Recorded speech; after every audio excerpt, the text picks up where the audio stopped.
Don, pretty much everybody we have talked to on our visit here in Nashville has talked about how you are a perfect example of somebody that helps people express their creativity. What do you think, or do you agree with that, or do you think that's even possible? I don't. To me, being creative or doing something, like I said, my motto is you do stuff you don't. Most people don't do anything. They are receptors. They watch TV, they watch movies, and they're vicariously doing something they think, but they're not. You know, some people are just big deal art people, but they have never done any art. They've never made a painting, but they're art historians, my colleagues at school. So my idea is to get people to do stuff. And you do that by just telling them to do stuff, or giving them a chance to do stuff, or giving them an excuse, you know, get together, and we will do stuff. That's all I do.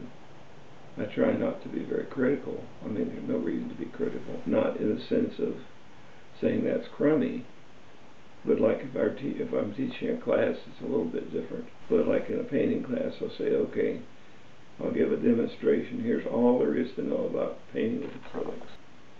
And I said, okay, now it's up to you. Play with it. Just do stuff. Cover the canvas. Make a mess. Do as many things as you can think of. Don't worry about the image. I don't want to see a picture of anything.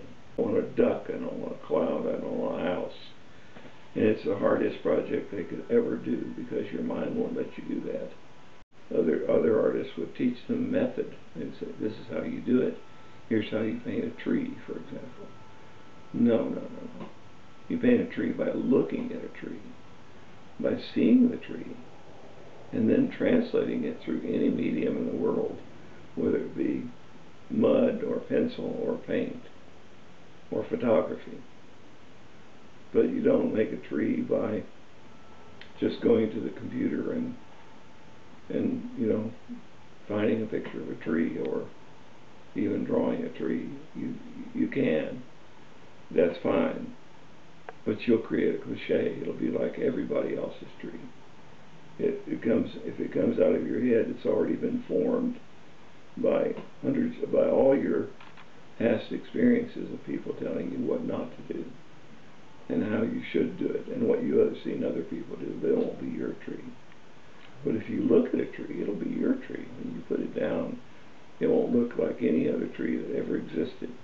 If you really pay attention, it'll look a little like that tree, but it'll look like your tree.